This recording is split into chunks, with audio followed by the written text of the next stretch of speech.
figure out the best way to. All right. Good morning, everyone. Thank you so much for joining us for today's Policy Review Committee meeting. Today, we will be operating as a subcommittee. We'll be operating as a subcommittee. There have been a few folks who have called in for funeral or illness and will not be able to attend. So we won't be operating in our formal committee capacity. We'll be making a discussion and recommendations to move forward as a subcommittee. With that, Dr. Roush, is it necessary then to call the roll at all? We'll call the roll to establish that you don't have a quorum. Awesome. Let's do that. Chair Brown, Board Member Cole, Present. Dr. Pierce, Present. Ms. Beasley, Ms. Klein, Ms. Ellingson, Present. Mr. Holt, Ms. White. Present. As you indicated, you do not yet have a quorum. All right, which means that we are not able to effectively approve the minutes as well. Is that correct? That is correct. So we'll move right into discussion. Yep. All right. First and foremost, I want to make sure that I thank each and every person who has committed themselves to developing one of our most seminal policies. And oddly enough, this has been going on for a long time, but just because of the events of the day, it just seems like this has become all the more relevant and important. I want to also acknowledge personally Dr. Tina Pierce. Dr. Pierce, I thank you so very much for the contribution that you've made in terms of idea capital and things you brought to the table in terms of research to help us develop much more intentional, thoughtful, and powerful policy. So I thank you for that contribution. I'm sure that everybody shares that sentiment. But I also want to say that as much as all of us have a personal endearment or commitment to equity and race in the district, it's also super important that we understand that this is not just owned by one individual, but a collective. This is all of our work and culmination to ensure that we are moving the district forward in the right direction to abolish, to eliminate, to remove barriers of institutional racism and institutional bias and implicit bias in the district. So with that, I want to get started in first saying that Mr. Kevin Sakowski, who is one of our internal auditors, took a look at the policy language as we presented it and offered some insights for change. And I was incredibly thankful for that, because I thought it made the language much more intentional. I thought it made the language much more direct and definitive. But what I wanted to do was post that up, and thank you for that, Dr. Roush. I wanted to post this up and open the floor up for discussion on what you feel about these changes. Are they appropriate? I think that they are, but I want to hear from each one of you and get some feedback so that we can, you know, if we need to make the necessary changes today, we can do that. There are 6 different recommendations that he made based on areas of the policy that were squared out. You'll see that reflected in red. Chair Cole, I would like to share my feedback on those comments that were made. First, noting that there were an additional round of changes made after our meeting. Those changes called for the policy standards to be revised, for one sentence to be placed underneath each policy standard. It also called for the definition for racial equity to be included. So I give these comments that I'm about to make now on the comments from our internal auditor's office based upon my acceptance of those comments as well. So to the first comment on page 1, the use of the word intentional.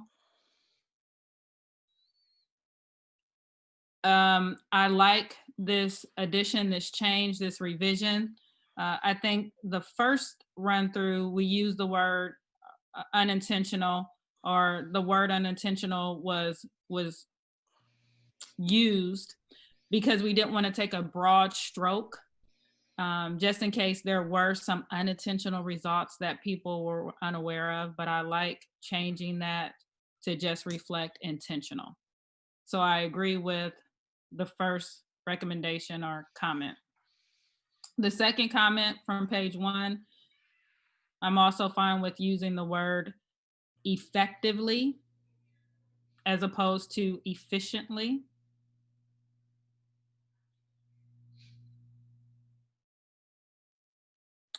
The third comment on page 1, I agree with striking who are marginalized.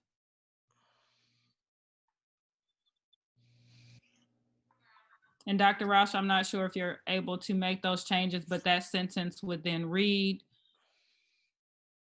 to ensure that we provide equitable education and environments to children and families regardless of race.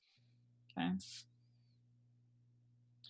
In regards to comment 4 on page 1, I wonder if we could strike that entire paragraph and simply go with the sentence that was proposed in the comment area, recognizing that all students do not start in the same place and all students do not need the same help.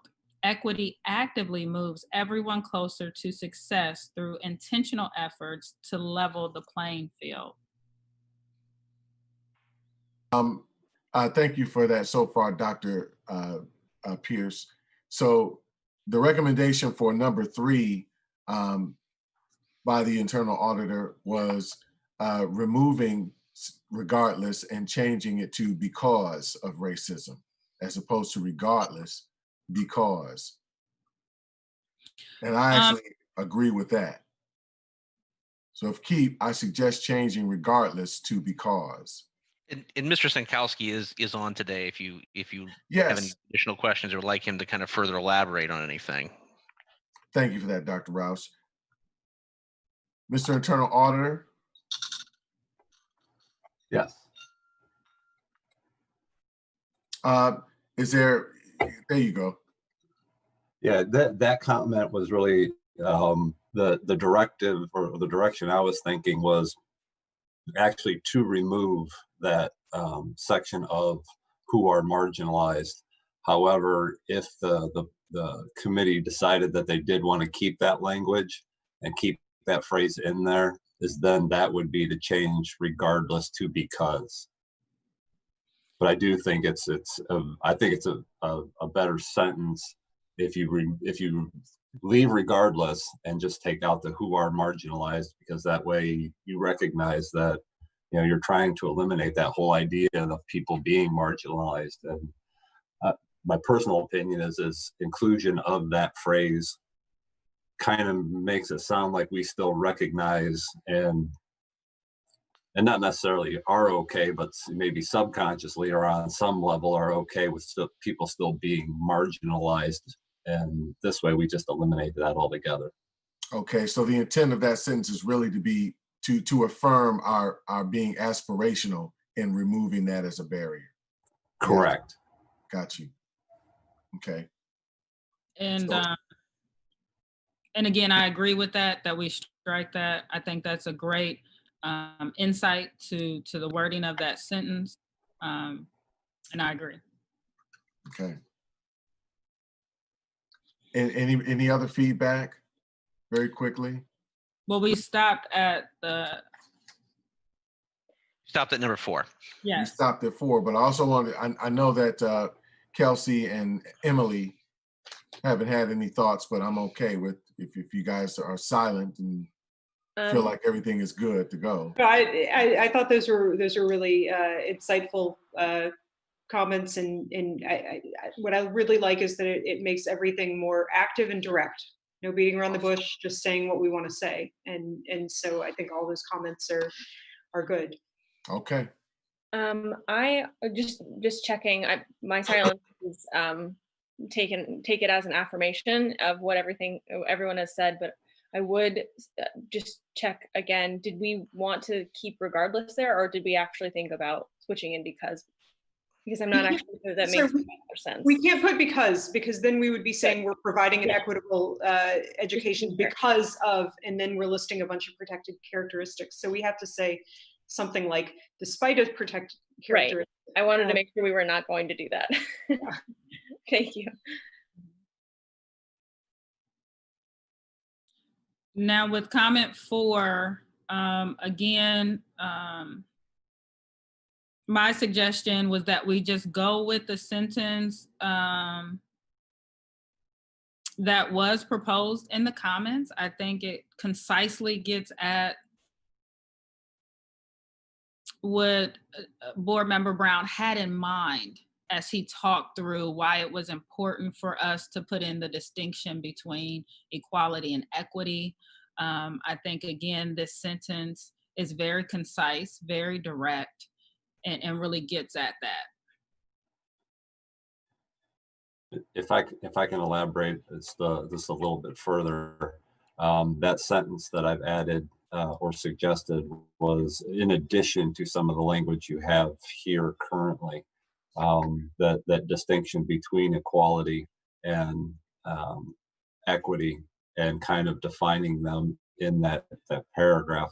I think there's some overlap in the 2 paragraphs there, and so I would suggest that get cleaned up. But the idea of defining what equality was as far as treating everyone the same, and then recognizing that equality works when everybody starts from the same spot. I thought that was actually good language.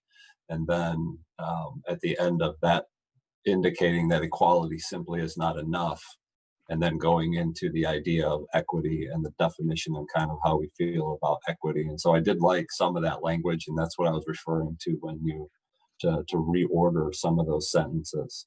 And then in addition, possibly to that for your consideration, is that extra sentence that I've added. Well, that would take us back to my initial comments given last board meeting when, our last committee meeting when Board Member Brown introduced the difference between the 2. I think it's important for us to make the distinction that far too often when we talk about equity, we let equality kind of overshadow the elements of equity that we need to move towards by putting in this language of leveling the playing field. That becomes the politically correct term that is used, that's brought to the forefront. So in regards to your feedback, I would like us to tighten up this language, to remove some of the repetitive language that is there, and to just, again, concisely state that there's a distinction between providing opportunities for all of our students, but also moving us into an intentional space where we're providing the resources and supports that are necessary for our students and our children to be successful. I really like what Dr. Pierce is saying about the resources, and the one word that I keep tripping over on the current language and the proposed language is using the word help. And I think that maybe changing, like removing help, which has like a connotation of like a handout, and moving it to resources, which is, this is the stuff that is available to all, might make this sentence a little bit better as well. Could we transform that into "and has the same needs" instead of "and needs the same help"? Does that capture what you're saying, Emily? Yeah. I think one kind of sentence that's in my mind is that equality is a process consideration, and equity is outcome focused, right? So I think that's a helpful way to juxtapose the 2. Mhm. I will also just point out, though, above the paragraph that is currently boxed in where your cursor is, Dr. Rausch, we actually use leveling the playing field to describe both equality and equity. So we should choose which one we want to use it for. It says equality is treating everyone the same, leveling the playing field in that paragraph above. And then the one that's boxed in, we're using that same phrasing to describe equity. So I think it's more appropriate in the equity sense, and should be removed from the one above. So leveling the playing field is more appropriate in the equality sense. So I specifically sent out, and I want to see if I can pull it up, in my comments to our initial draft website that directed everybody. And I'll try to pull that up again so I can share it with you all.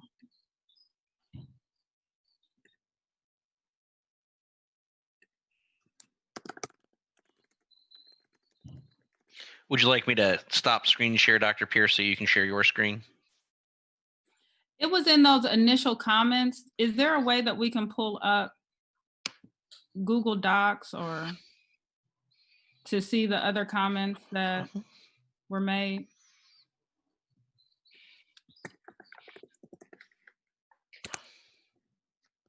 I can throw that in the chat. Oh, never mind, you got it. Yes. So if I'm not mistaken, I even included the website to direct us to. So if we could go down to that.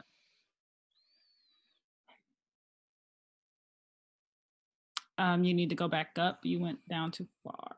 Sorry. No worries. Up a little bit.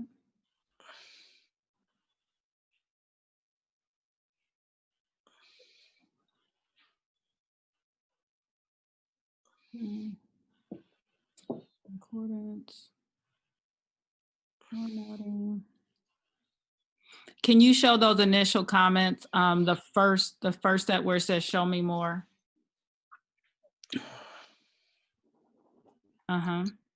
Yep. There's a link.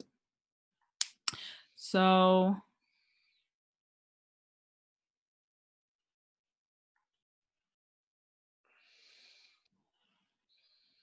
We go down just a little bit, right there. So we see that equality has become synonymous with level the playing field. So let's make equity synonymous with more for those who need it. So again, in a lot of the research that I did when suggesting some of this language, I was really intentional about spending the time looking at the difference between equality and equity. And as this website indicates, the Education Trust shows, is that oftentimes when we describe equality, we use that term leveling the playing field. We're at a point where, as Committee Member White indicated, we want to look at those resources and supports that we're providing. So we want to take it a step beyond what people are normally used to hearing in their public discourse and their conversations around equality and equity. So agreed on that. Then I guess I do also maybe wrongly hear it used to describe equity. So just back to the original point, then I would say that we're using that phrase is appearing in both descriptors, both definitions of equality and equity. I think that's confusing. So per what you've just said, I think maybe I'll reverse my initial thought there and say it belongs in the equality one, but then we should probably pull it from the equity paragraph. Agreed. If we can strike that, Dr. Roush.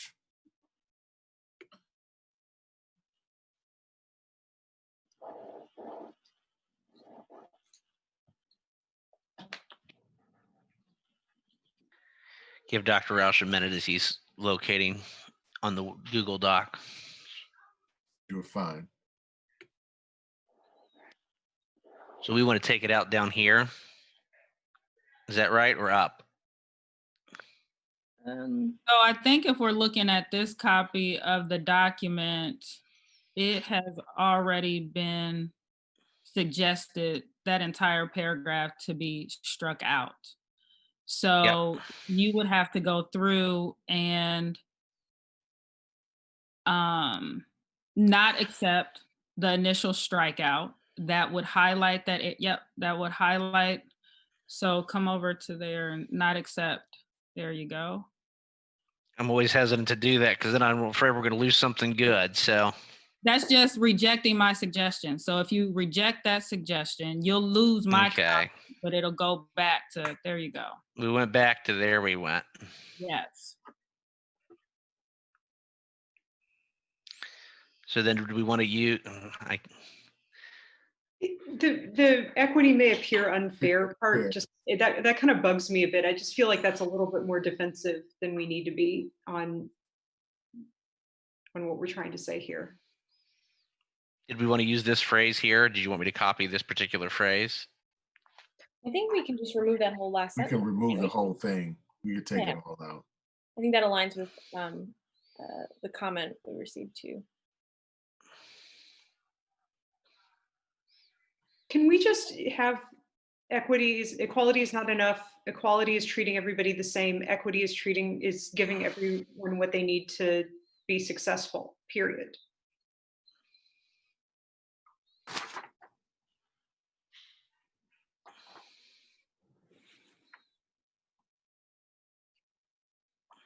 I'm in favor of that. I would also suggest that we bring in Mr. Sins, and I'm if I Yep. butchered your name, I Sanskowski. apologize, Mr. Sanskowski.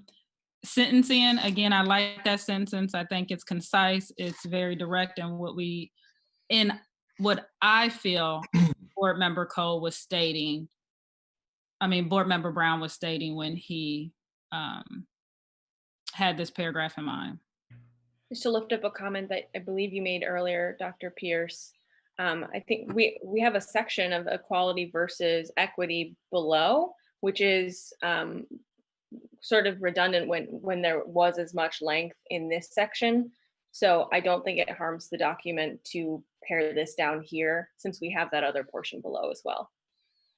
So go ahead and delete this then, or are folks okay with this? I say we delete that. Delete it. Agreed. And maybe to make it even stronger, we could use that equity definition first and say, move that up to the first sentence and say, equity is giving everyone what they need to be successful. Equality is not enough. Equality is treating everybody the same. And then we, recognizing that all do not start in the same place, that could be our last sentence. So if we just move the equity is giving everybody what they need to be successful and have that be the first sentence of that paragraph, then I think it just says what we want to say in a stronger way, more directly. Do you think we could also move, so we have equity is giving everyone what they need to be successful. Do you think we could then move that equality sentence next to it? Sorry, the equality is treating everyone the same, and then have that equality is not enough? I think that flow is more helpful to help people who aren't familiar with these terms, like used to this conversation, to understand the juxtaposition we're trying to create. Excellent. I agree. I'd like to add, though, that based on this conversation and discussion, the way that last sentence is now structured, I don't think aligns with what Dr. Pierce was saying, because it ends basically with through intentional efforts to level the playing field, and we're not trying to level the playing field now. If I understood that conversation correctly. You do. So I would, of course, like to strike that level playing field. So maybe we end with success. Say that again, Committee Member White. If we just move everyone closer to success and then end with success, are we there? Well, recognizing that all do not start at the same place and all do not need the same supports or resources. Or maybe equity actively moves everyone closer to success, period. Yeah, I think it was mentioned previously that needing the same supports or resources or help, that maybe we could just say, and do not have the same needs. Everyone, equity is giving everyone what they need to be successful. Quality is treating everyone. My counter to that is, I think it still goes back to ensuring that we want to ensure that, because we understand that folks don't have the same need, that we want to ensure that the proper supports and resources are made available. It's just something in my mind that reinforces the preamble language up top. Um, so can we do a little bit of wordsmithing here? So I think when we say recognizing that all, we need to say recognizing that all students. Um, we need to put that in both instances. So when we come down and say, and all students should be in there. Beautiful. Okay.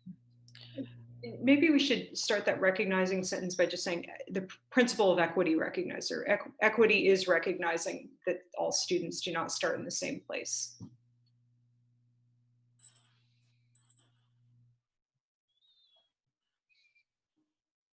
And there's that kind of rhymes with the structure of equality is treating, and then equity is recognizing. I like that. I like that. It keeps the flow of the sentence. Agreed. Of the paragraph, yes. Yeah, and then the last clause of that sentence, then the equity actively moves everyone. We need to work on that for a minute. Equity is recognizing. Dr. Roush, if we take that supports and make it support, will that make it grammatically correct? Thank you.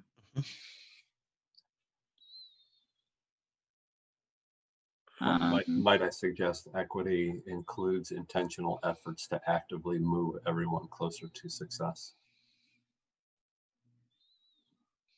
Yes, it puts that intentional effort back. Say that in again, there. Kevin. Equity includes intentional efforts to actively move everyone closer to success. Yes, that's good. Dr. Roush, can we change the font formatting so it aligns with the font formatting of the two preceding paragraphs? I can do that. And now that we have the actual policy up, if subcommittee members could look at some of those other changes grammatically that come before the paragraph we just did. So do we accept the lowercase? Yeah. Yes. In accordance with, so I specifically looked up the board policy number and name and added that in there. Do we accept that change? I'd say technically it makes sense to do that.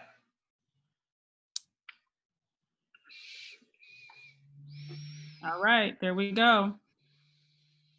So this moves us to, I had one more change from Mr. Sinkowski that you mentioned, and that's changing efficiently to effectively. So we just need to do that, and then to get rid of the marginalization language. Since we're here, let me do that really quickly, and then we'll be all caught up with his comments. We, if I could just, right where you are now, I liked, Dr. Pierce, that you included the actual name of the policy. But as I was reading this, I thought it was a little distracting to have the board policy number included too. I know that there's value in helping people to be able to find it. But by virtue of doing what you just did and researching the actual title of the policy, I think you achieved that. So I think the board policy number is a little bit overkill, but definitely want to toss that out to the group for discussion if you think that's important. no, I appreciate that. And in looking at our other board policies, that's the format that is used. They give the policy number, they say board policy, and it happens throughout all of them. That is bizarre, but yeah, let's be consistent. I mean, that's, yeah. We can add that to a cleanup measure Yeah. at some point. We've done that with our his her. We've worked really hard to get rid of all that and those pronouns. So, and as we come down to this next section, even with the definitions, again, you'll notice that in this particular space, I did make a lot of those changes based upon the formatting of our current policies. So in our current policies, it points to for the purposes of this policy, then it names the definitions, and then it gives the definitions afterwards. So if you notice on this one, definitions is removed. I would also like us to strongly consider removing preamble, because again, keeping the formatting with our other policies, that word isn't included in other policies. The word preamble, the word purpose, the board policies literally just jump into language. That's correct. You do have policies that do have subheadings, I guess, or you have a little, like there are some that do have definitions and it's underlined, or you have certain areas or subsets within the policy. I just want to make sure you that does happen in some of the policies.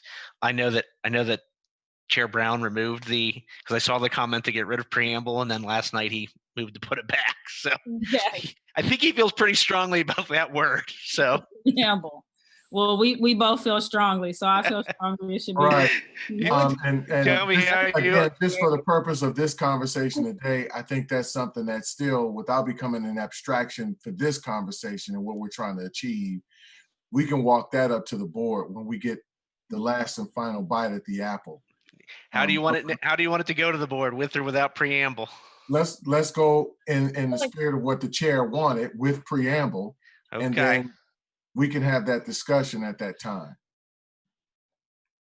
So again, that just aligns with the next comment that's coming up. That language was put in to, again, align with the formatting of current policies. So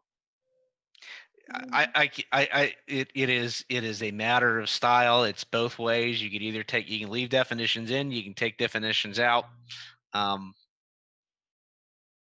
I've seen it in both ways in different policies. Dr. Pierce points out a very good point that sometimes we're not always consistent in the formatting, and I'll be sure to share that with our Neola colleagues as well. That would be very helpful, just for continuity purpose. But I'm okay with keeping this as it is. I just want to make sure that we're great on not only the definitions and being definitive about what we want to say, but in also getting through the standards and making sure that that language is cleaned up and formatted the way that we want it. So stated the way we want it. So are we good taking Dr. Pierce's changes here? Yes, I'm okay with it. I'm fine. But I think Dr. Roush can operate his. You need to change means to mean, since she created a list, and I think that was just old language. So.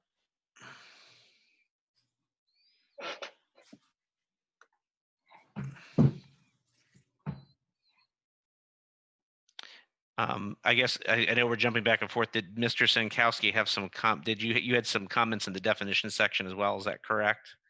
Just as we're going down. So racial equity was included as a new comment, and then Mr. Sinkowski then commented on the addition of that definition. Does that make sense? So one, we would have to say, does everyone like that definition, racial equity? Do we want to tweak it and change that language, make it stronger?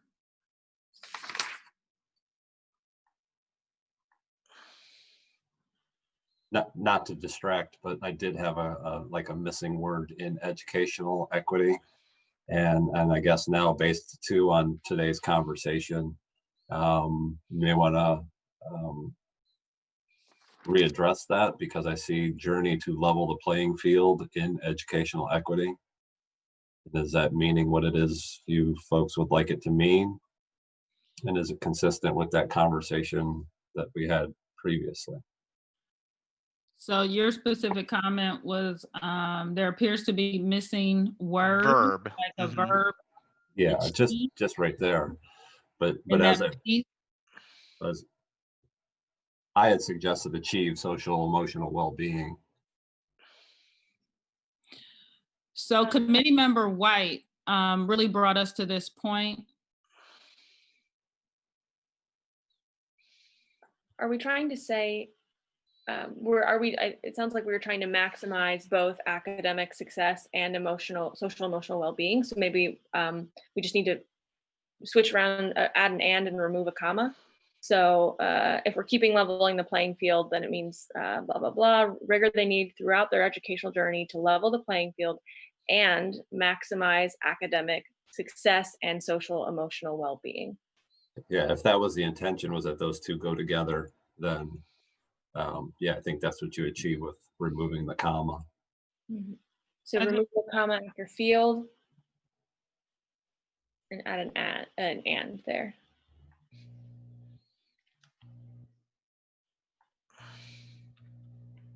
But I think maybe you have to readdress the whole idea of that statement, though, because it says the rigor they need throughout their educational journey to level the playing field, which is, again, if I understand that, that's not what we're trying to do.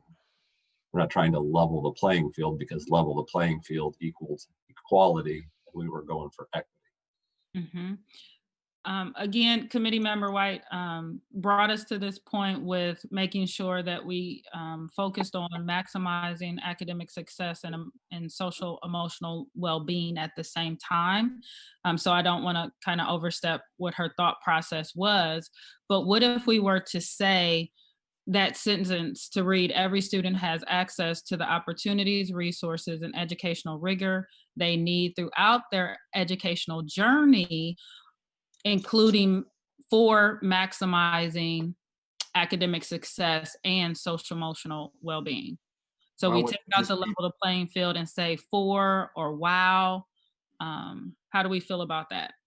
why not to maximize academic success and social emotional well-being? What if we just say to be successful, period? I did have thoughts on the disability piece of the second sentence, but I don't actually have a strong commitment one way or another to social and emotional well-being. Well, So, I actually like that language, and I think that there has been a very focused intent since certainly 2016 for us to incorporate social emotional well-being, not just into our lexicon, but also into our policy and behavior. So I think we should keep it. But every student has access to the opportunities, resources, and educational rigor they need throughout their educational journey to maximize academic success and social emotional well-being, or to But in order, maximize their success and social emotional well-being. Maybe we include a possessive piece in there. yeah, I wonder too, and I'm just throwing this out there, since we're talking about like what the end goals are, whether we wanted to include some sort of like civic engagement component as well. So I think that that's part of our current vision plan, isn't it? To be engaged citizens as well. I mean, without That's getting what- into the citizenship issue, but that I don't know if that would be appropriate here, but we do have policy that is designed, it was waived this year because of COVID, but our students are required 120 hours of community service by the time they graduate. So that civic piece is definitely much a part of what we already do. yeah, but I mean, in terms of an equity statement, I mean, it just seems like preparing students to be engaged in the community, like I don't know, just thinking about it. But So I think we picked that up in the policy standards when we talk about knowing your community. And there's some goals that I think our educators, our students, and our families can come up with to really get us there in a meaningful and impactful way in terms of that community engagement, that community service. Agreed. I think in the standards piece is where that would go. okay. Do we feel good with this definition for educational equity now? Mm-hmm. yes, I think I'm sorry, I wrote down a very large number of notes. I'm having a hard time keeping track of them, but I know I don't believe this is the first time that we list out student characteristics. What's in parentheses under your cursor, Dr. Rausch? I see that we list out, I don't know that what's in parentheses is the same throughout the rest of the document, or as it appears above. So I would just say at some point, I think we can refer to just student characteristics and rely on the explanation above at some point. I think it gets repetitive. Mm-hmm. So I did want to I did want to give us the time to actually get through all of the comments that were made, but they are sort of interwoven with the rest of the document. So at some point we'll want to just make sure that our description of student characteristics is the same, and that we maybe can reduce the number of times that we go through that very long list that we mean on every occasion we use that term. Mm-hmm. So there's 3 instances where we list out those characteristics, Dr. Roush. The first one would be in the preamble under the 2nd paragraph. The second one will be in the educational equity paragraph. The third one would be in the equity lens paragraph. And so if we call it, if we just in the first paragraph at the end say collectively student characteristics, we really don't need this sentence then. Right. Correct. But before you delete it, just I will note that what we list out in the preamble is actually different than the characteristics we describe as they're in parentheses throughout the remainder of the document. So before we remove all the ones in parentheses, we'll want to make sure that we've got the right list at the top. Does that make sense? Mm-hmm. So is that something we could put in the parking lot and come back to at the end of accepting all the changes? We Sure. can. Excellent. So this whole area is highlighted again because the order of definitions were changed and 2 definitions were, 1 definition was included, specifically the racial equity definition. So Dr. Roush, I think if you accept all the changes, it'll go from that pink color to Lisa. There we go. Yes. I would like to propose that the definition under racial equity, we strike the last 5 words. So we start at or fail to, yep.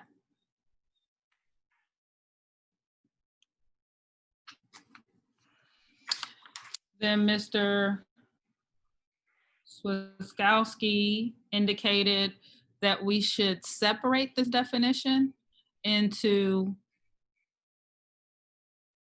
another sentence, and I agree with that. So if we say that racial equity is intertwined with race and ethnicity, racial equity is the systematic fair treatment of students and communities of color that have suffered oppression, discrimination, and prejudice, period. It is also the elimination of policies, practices, attitudes, and biases that reinforce differential outcomes by race and ethnicity.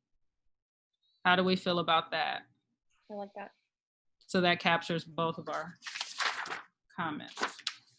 I do just want to throw out there, though, that we do have this equity policy that incorporates a lot of different protected classes, and this is the only protected class that we have singled out for a different definition. That very well might be appropriate, especially given other parts of our policy, but I just wanted to note that. So we don't, for instance, have a definition of equity based on disability status or gender status or things like that.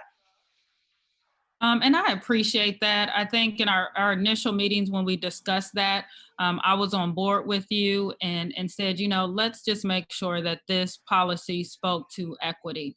I think as a country, as a world, we are faced with the very real reality that when our students wake up, race is a part of their lived experience. I, as a Black woman, cannot detach my race from my experience, from how people view or see me.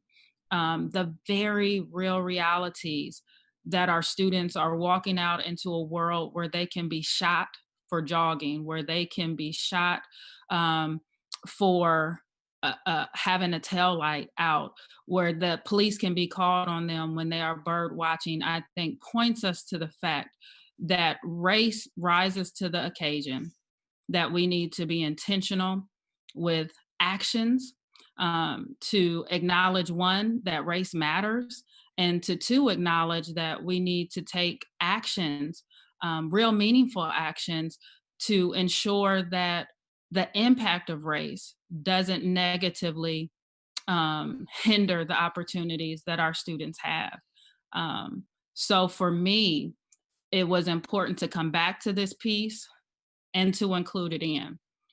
Cornell West, I know probably two decades ago, wrote the book Race Matters. And I think once we had, the election of Obama and so many great successes in terms of African Americans achieving success, we as a country moved to this narrative that, we're colorblind, race doesn't matter anymore. And again, we're at the very real point where we see race matters. It's always mattered. And until we are intentional and name it and call it out, and not just this policy, but also other policies moving forward, we're not going to fully address it the way that it needs to be addressed. Well stated. And just to add to that very quickly, equity lens then incorporates some of those other categorical elements of, people and social groups. So again, the language is not lost, whether it's in the preamble or whether it's in this definition section where we identify it through how we will frame our intentional actions, our intentional evaluation of programs and other things that we have. So thank you for that.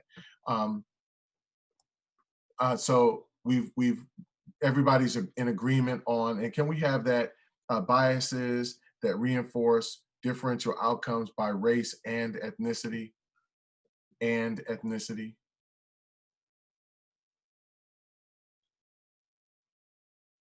Is everyone okay with how this has been, structured? I am. Wordsmithing is fine. Okay. Were there any other recommendations, Dr. Pierce? Well, that brings us down to Mr. Skowski's, and I'm sorry, Zinsowski, yes. The recommendation that in the equity lens, we consider revising the use of the word output. So in that first sentence where it says the process through which we review any program, practice, decision, action,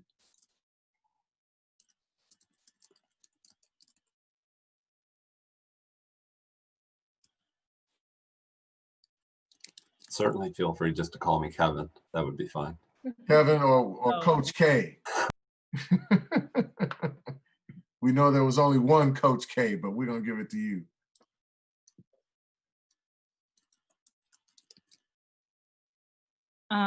So it would be definition D, equity lens. That first sentence. So instead of saying eventual output, it would be the suggestion is for outcomes. And I agree with that. I think the board and administration will just have to be mindful that outputs matter and should promote and advance equity as well.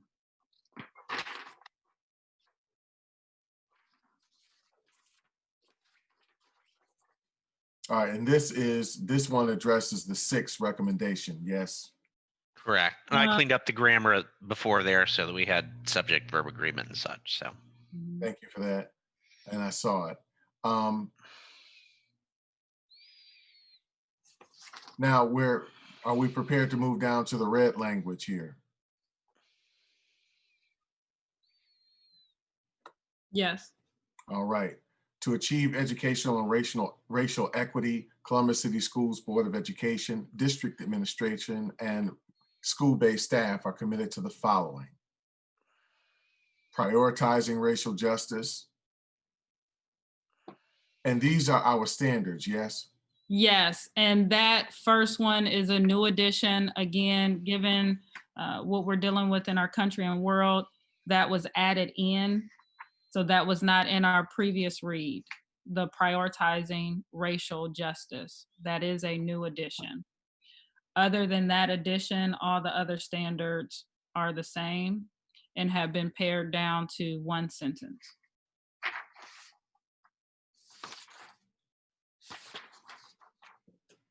I like all of these, but I really think that the believing students should learn. I think the students should be the very first one, and the very focus, the policy. I think the knowing our communities should be second, and all the others I think should still be there. I just think that the student, believing all students should learn, should be the absolute first one. I'm fine with that. So you would move number to 3 to A. number 1. C to A.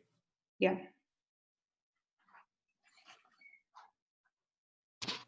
And then you would move G to B.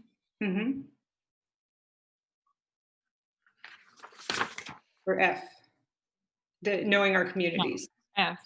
Yeah.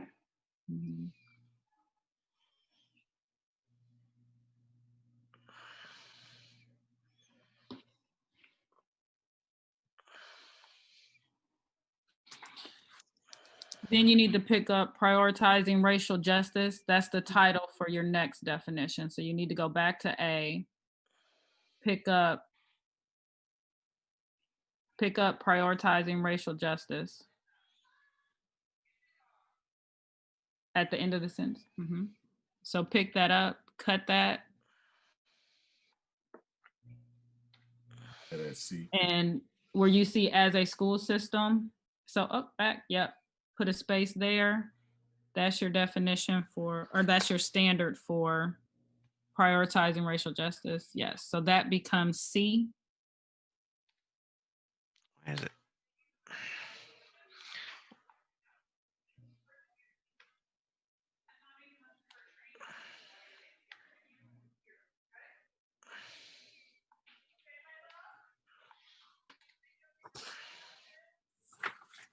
All you have to do is just take the backspace.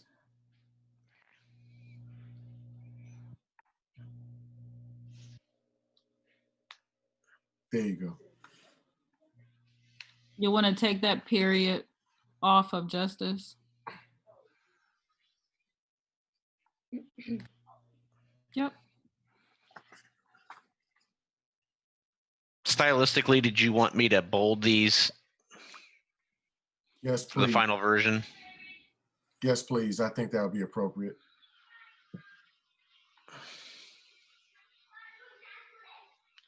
I'll make that as my note, and I'll do that for the final version. Awesome.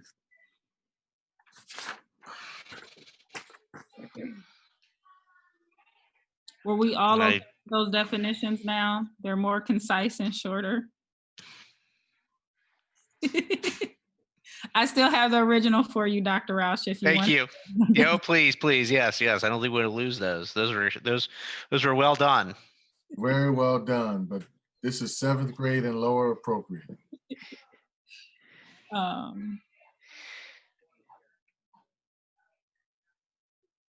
there any other comments on the definitions? You need me to scroll up or down? I'd like to switch G out I'd like to make GC, accepting institutional responsibility. I think that kind of sets the foundation for framing everything else.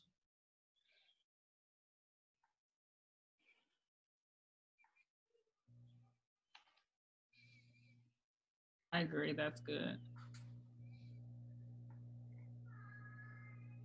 I really like H2 though.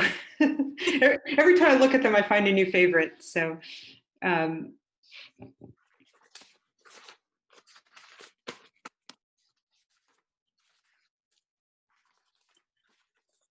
yeah, I'm good with it.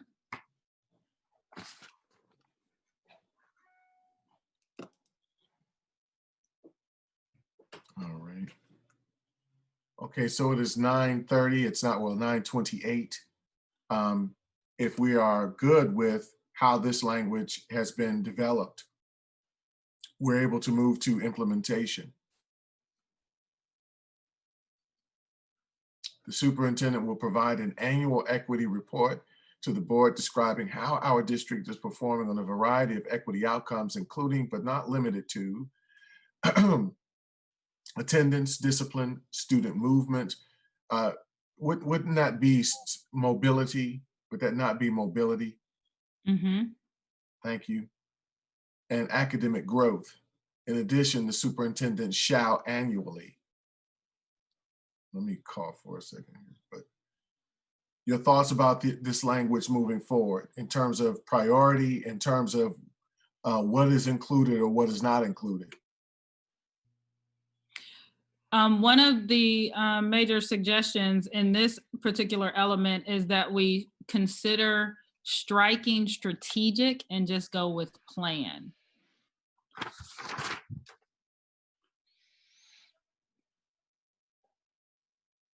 Again, Mr. Sinskowski made that comment, and I agree with that comment.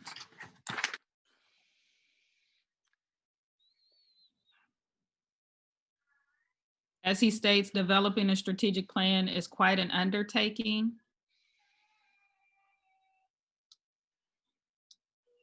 And that view was really if looking at it from if you were to create a strategic plan for an organization, something of that magnitude. And I guess I just didn't want to have a confusion that that's what you were creating each year for this. You know, if part of our strategic plan as the organization includes these types of considerations, maybe use of the word strategic is appropriate. But if it's really just intended to address whatever the needs are based on the annual assessment, just to avoid that confusion, is suggest to remove that. I appreciate those insights, and I agree. I think if that language strategic points to a process that normally happens, and I don't want our superintendent or our administration and staff to have to go through that process every year, but I do want them to be intentional about creating a plan to address our, to ensure that we're moving towards equity. So I guess my question is in E below, is that strategic need to be there? Is that aligning it with the district's strategic plan, or is it aligning it with the equity plan referenced above?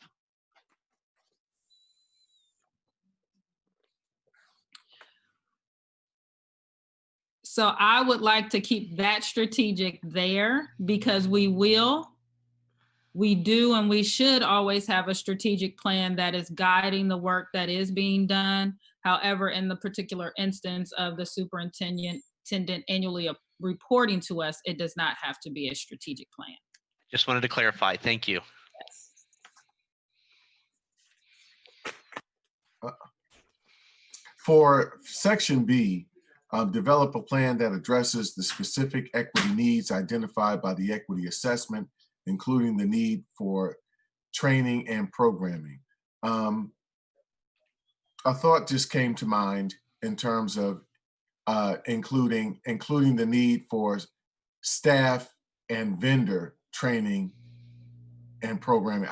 The idea here is that we're including staff needing to, this training should not only be for our staff, but it should also include vendors who want to do business or work with us in any capacity throughout with our programming.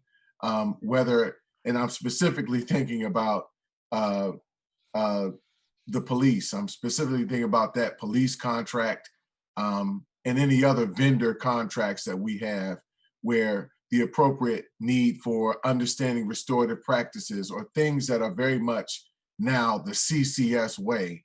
I think we should incorporate that language. But I wanted to throw that out to you all. I know it requires a little wordsmithing with the English, but I think it's really important that we are very clear about doing things the CCS way as staff and as vendors.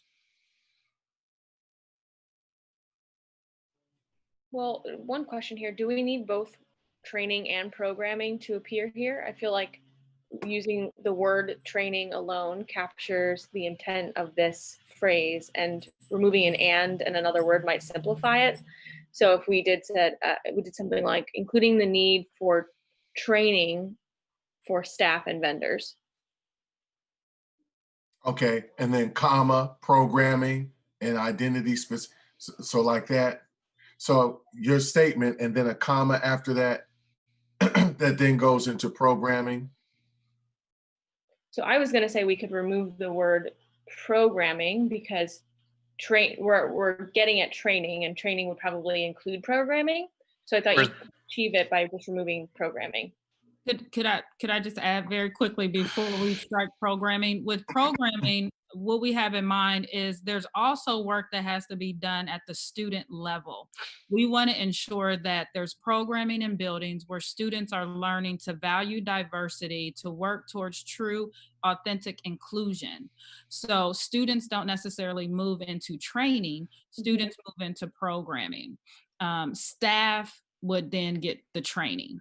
So I think it's important that we keep those two words because it helps us to be able to then articulate to administrators and to the superintendent that we intend to see training for our staff and teachers and programming for our students and families.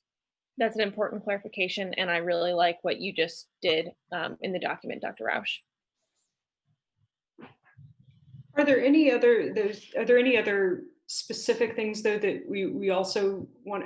I just keep going back to some things like that curriculum audit that said, you know, we have an enormous number of, for instance, limited English proficiency students who are getting 0 services. So that's not going to be a matter of training specific staff necessarily, so much as just let's think about where resources are allocated. I mean, I agree that training is probably going to be part of any equity plan that's developed, but once we go down the line of saying here are some discrete potential options there, you know, how many do we want to include and how much leeway do we want to give to the new equity folks to identify what should be in that plan? So I would say that we want to give them some leeway to come up with that plan. Again, recognizing that in that curriculum audit, it was very clear that there's a distinct role between governance and administration. And we want to create a policy that provides them with the framework, but also with the freedom to be inventive, to really step out and do some things differently, to disrupt the way that we've looked at equity in the past. So I would like that element of freedom, call for innovation to be there. So I don't want this policy to be so constraining that they're literally to a point where they're checking off and moving through a checkbox when dealing with. Totally agree. All right, so are we okay with B at this point? Awesome. C, provides updates on the district's progress in achieving specific measurable equity outcomes. I like it. Identify areas for future improvement to address equity. So this whole continuous improvement concept. And to the greatest extent practical, ensure community engagement in identifying equity needs. Each student in district office will have the opportunity to provide input or annual equity priorities aligned with the strategic plan. The superintendent shall engage with the community and stakeholders on progress towards implementation of the policy. I think our standards are very clear. Are we comfortable with moving forward and adopting this and presenting this to the Board of Education? If I may make one more suggestion. Yes, Mr. K. Is in the implementation portion someplace in order to help the superintendent plan, is maybe define some time period in which you would like this report presented annually, just so that you can get that on her calendar and what might make best sense for, since this will be public reporting, what might make best sense for when that would be publicly reported. Is that at the end of the year? Is that the beginning of a new year? I don't know the answer to that, but that's just perhaps something you should consider. I know that there was a time that was planned even for this calendar year, but COVID kind of killed it all. A state of the district piece. So I think there's opportunity as a board to go to the superintendent and talk with the administration about when that timing would be. The immediate low-hanging fruit and thought for me is one, around the times of year in which we evaluate. So we do a mid-year evaluation, we do an annual evaluation, or again, this idea of a state of the district conference. We also did a conclave at the top of the year. So there might be, there are several opportunities here to look at to incorporate when she would actually, or when the superintendent in that role would actually give this kind of report. So I think it's appropriate as a board to include our other colleagues in this, specifically our board leadership, and that of President Adair and Vice President Reyes, to think about how we incorporate that, whether it's on an evaluation basis in terms of calendar, or whether it's some sort of actual district event.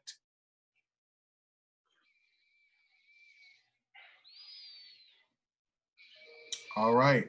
And my final comment is just to thank all of you for allowing me to participate in this process. I very much do appreciate it. So thank you very much. Absolutely, absolutely. Thank you so much for your recommendations. I thought that they were actually absolutely tremendous. So thank you. Very helpful. Kevin's very humble. He provides quite a bit of feedback even before we get to the PRC, oftentimes, or even after they're posted. So he and his colleagues, Mr. O'Connor mostly, do a great job of providing us with some additional information. Absolutely. Yes, thank you so much. Truly appreciative. Truly appreciative. You're certainly welcome. Thank you. And again, I want to thank everyone else for your steadfastness to this process, for your contributions to this process and the conversation. Please understand that this is something that is ongoing. I tend to look at our policies, our bylaws as living documents, right? Living documents that, with given time, challenges, opportunities, will change and evolve as the district continues to operate. So please keep that in mind, that this may not be the last opportunity or iteration of this policy, okay? But I just wanted to just very respectfully and humbly thank each and every one of you for your support in this. And thank you again, Doc P, for your contributions as well. With that, Dr. Roush, is there anything else up for consideration that we actually have the time to complete? What? Hold on, Dr. Pierce. So we did have something placed in the parking lot, the description of student characteristics. Okay. You just go back and make sure that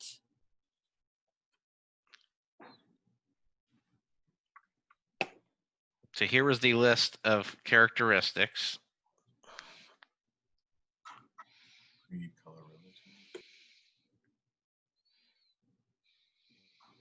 Do you think it would be helpful to just copy and paste that what's in parentheses directly below that, so we can just compare and choose one? Mm-hmm. We can remove it after. Sure. I think the one that's most inclusive of these groups is very helpful. The very first top listed one, I mean, is very definitive.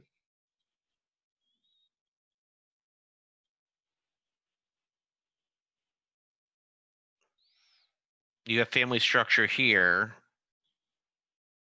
I don't see family structure here.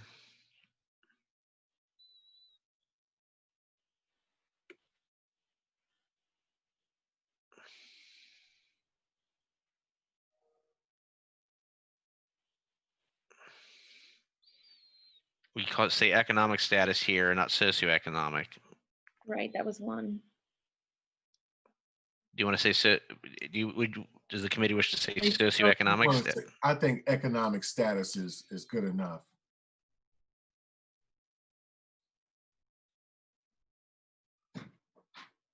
So if we're going to go with the one that begins with creed, I think we add family structure into that one. So are we? Which one? So this one, we family structure. Do you have a preference where I put it?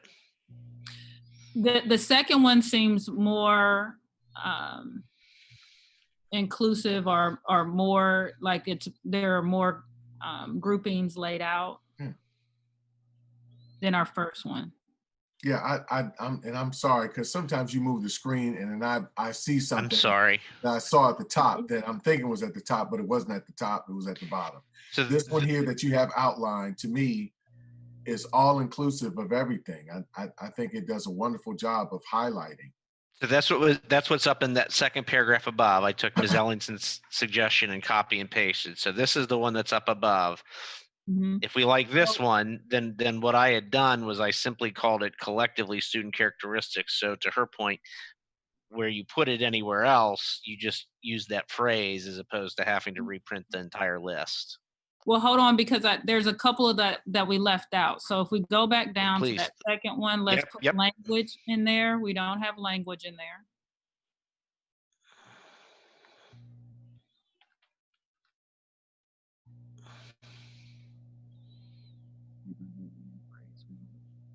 We have immigration status, we have gender identity expression, neighborhood we have. You have ethnicity. We do not have Yeah. ability, cognitive, social, emotional, and physical. But we do have the disability status or need for disability accommodations, which is, Would incorporate that. yeah, that's good enough. Okay, so I am good with the second one. We do not have, We don't we have ancestry, but we don't have ethnicity. Ethnicity in there, yes. Yeah, just chuck it in there for a moment. I think also above, so what you copied and pasted was very helpful, but actually I believe there are like one or two preceding terms that like precede that whole list, which is race and Race, class. and other so I would just say I'm going to want to change that phrase, suggest a change to that phrase, but that means that we have a couple of things, which I know a lot of these have slightly different meanings, but so we have race and color here. We have creed and religion, which are very, very similar. I think we can probably chop those down a little bit. I wouldn't make creed and religion synonymous. I think creed really, in my mind, refers to someone's ethos, someone's philosophy of something, as opposed to a religious dogma that's very much faith-based oriented. I think that there's a distinction between creed and religion that is important. There's a fine line. I think this is one where it doesn't necessarily hurt to have multiple potentially overlapping definitions, as long as we want to have a big emphasis about language. So by covering things as broadly as possible, I don't think there's anything wrong with some overlap in this particular section.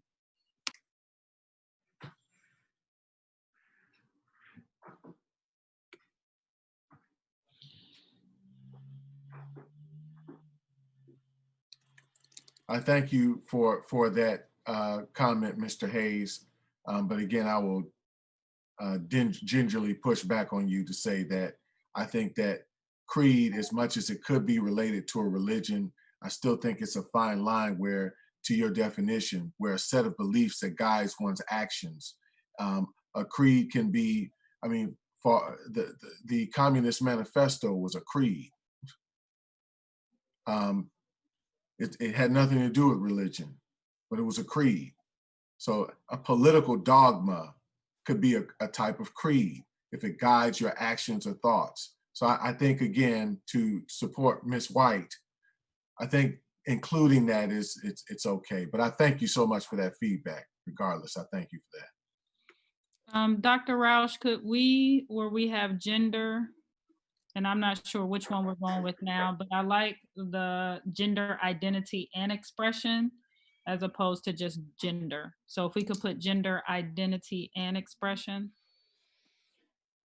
So so we have sexual orientation, including gender expression or identity. You only want that and remove gender. So gender identity and expression is very different than sexual orientation, and so you Okay. want to acknowledge and so it should just be gender. So where you see gender, just put gender identity and expression. Just like from above. Yep, gender identity and expression. Excellent. And then we can strike out. Yeah.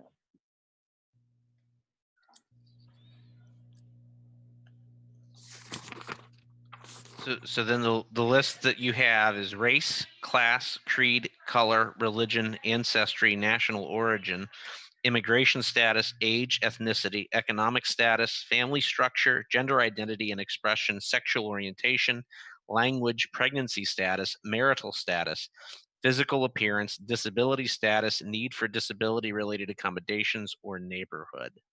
Mhm. Mhm.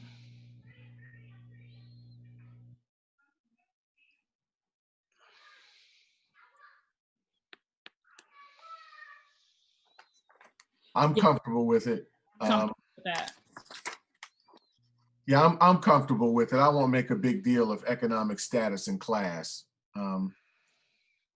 We can make distinctions of anything, but I'm comfortable with it. And just so everybody knows, at 9:52, Eric Brown joined the meeting. Hey. Good morning, Mr. We have quorum. Brown. You have a quorum. Yes. All right. Good morning to all of you. Good morning. Good morning. Let me provide you, Mr. Chair, a brief overview of what's been accomplished here. So first and foremost, we accepted and incorporated the recommendations made by Mr. K, our internal auditor. So that language is now included in the policy. In addition to that, we made some additional language changes to the definition sections that we all agreed with. We also made some language changes, some reforms to the standards section as well that we made more definitive and stronger. We just cleaned up what student characteristics are, how we identify that, making that much more inclusive and broader. We have walked through each standard in a way that everybody is comfortable presenting to the Board of Education. So at this point in time, this policy is ready to go. Well, I have one question, I guess, and that's under educational equity. So we actually called out these characteristics as a separate sentence, but is there a way? I believe you need to somehow make reference, or I believe the desire was to make reference to those under educational equity. Is that correct, Dr. Pierce? You're on mute, Dr. Pierce. Yes, I think that's the desire in all of those elements where they're specifically called out, that we could change that language to student characteristics. Collective student characteristics. So would it be every student, regardless of student characteristics, has access to opportunities, resources, educational rigor they need throughout their educational journey to maximize their academic success and social emotional well-being? Yes. Yes. It'd help if I were in the right spot. Or you could put that in the back, or you could put it at the back end, regardless of their student characteristic.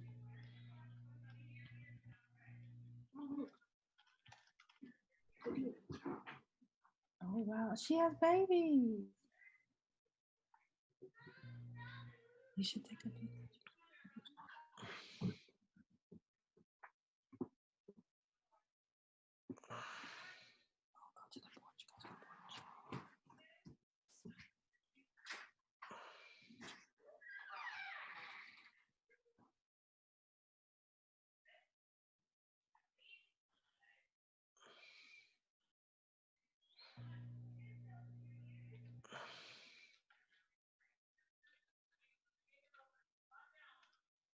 Okay, our equity lens means thinking carefully about how data will be disaggregated to reveal disparities by student characteristics.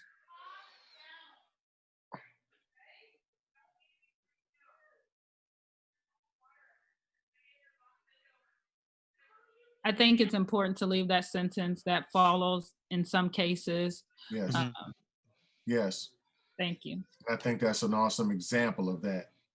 Is that the last place, Dr. Pierce? I think that appeared was just in under equity lens. Was that the last one where we had that laundry list? Yes. As I see Okay. it, yes. I think that's the last I one. will then clean up and bold those other items. But other than that, I believe that you have gone through all the rest of this policy. I made two small things, two small notes in the chat. One is that we often call it the district, and there's on one occasion, I can't quite see it, it's towards the end, we say our district. So just changing that to the, and we can, it's a small thing. And then separately, we're just a little inconsistent in our use of commas. I am a very strong supporter of the Oxford comma, but I don't think that's actually what we use in board policy. So if I don't know if that needs to be done by the committee now, or if we could just request that when it's, if we approve and it is presented to the board, it would be, it would. Do we harmonize? Yes. For what it's worth, I too am a strong supporter of the Oxford comma. We have to stick together. I think you'll find there's probably a mix, because if I've worked on policies, there's a good chance that there's an Oxford comma. So, okay. Mr. Cole, I believe that you've gone through the document. So, what is the will of the committee? The will of the committee is one, returning if Mr. Brown, Board Member Brown, is still with us, returning the chair to Brown and recommending that we move this policy for approval by the Board of Education. Is that a motion? Yes, sir, it is. I second. Roll call, please. Chair Brown, Yes. Mr. Cole, Yes. Dr. Pierce, Yes. Ms. Ellingson, Yes. Ms. White. Yes. Policy will be recommended to the Board of Education. May I make a small request of the committee? Yes, please. Would that be without objection that I go ahead and harmonize the language in this and for formatting and everything else prior to presentation to the board? Absolutely. That's an expectation. Very good. That's what I was going to suggest. Could I just make one comment, everyone? I just want to thank everybody for working on this policy. I've been on the policy review committee for a number of years. And from the very first meeting that I had, Chair Brown brought to the table that we needed to bring an equity policy back to this district. And as a proud product of this district and a parent in this district, I was a little disappointed when we did not have quorum this morning, and it hurt my heart and kind of threw me off a little bit. So for us to end at a point where we can actually present this to the board means so much to me. As an educator, it means that we're really, as a district, taking the intentional steps to put in the work that's necessary to improve the opportunities that all of our students It have. probably doesn't start in it. You're fine. Um, Just did you and- either hit dial in or call via device audio? Either one.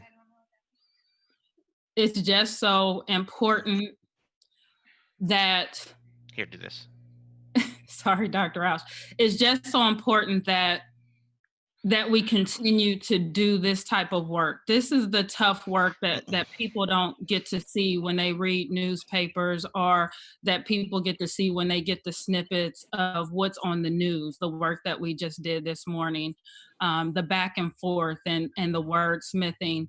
And we were able to really accomplish something in a short time span by being intentional, by being dedicated, and by being passionate around our children. We came to the table focused on making sure that our students were the center of this discussion. And this policy just reiterates that in so many ways. And I just want to thank everybody, because I'm overwhelmed with emotion right now that we as a district will have an equity policy. So just thank you guys so much. And Dr. Pierce, I'd like to offer my apologies. I was not on mute and I was trying to help my wife with something. So my apologies as you were making your comments. I really am sorry that that I did that. No worries, it's fine. I understand. Are you still able to hear me? Yes. Yeah, Tina, thank you.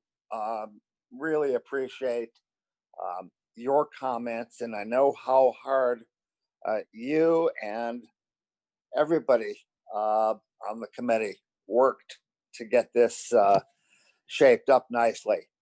And I apologize for my absence of participation recently, but I'm glad that I was able to at least join you in time to allow for a recommendation so that we can proceed.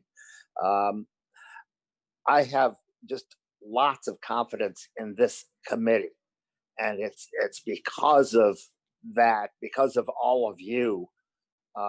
You've done, everybody has done such very thoughtful work and focused on the right things, focused on our students, that has allowed this to come together as well as it has. So, thank you all. I knew that it's been in good hands, and you've made it. The process here was also valuable. So thank you for that.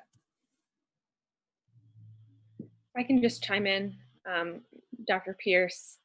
I also been on this committee a long time, and this is probably one of the biggest moments in our work. I mean, a lot. We're sifting through a lot of policies, all of which are important, but I think this is one of my finest moments on this committee, and I'm just so proud to be a part of it and to share your company. That goes to everyone on this committee. And I just didn't want to leave this call this morning without speaking to the moment that we're in as a community and as a nation. This equity policy is about more than race, but it is especially about race. And the public needs all of us to urgently dismantle racism. And this is a huge part of that.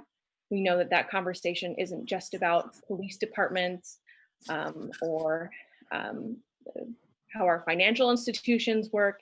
It's about what happens in our schools. So I think it is just wonderful that we are urgently responding to that and really digging into how we can dismantle that which happens right inside CCS buildings. So just thank you all. Thank you especially to Dr. Pierce, because you poured so much of yourself into this policy. And I'm just glad to be part of the conversation.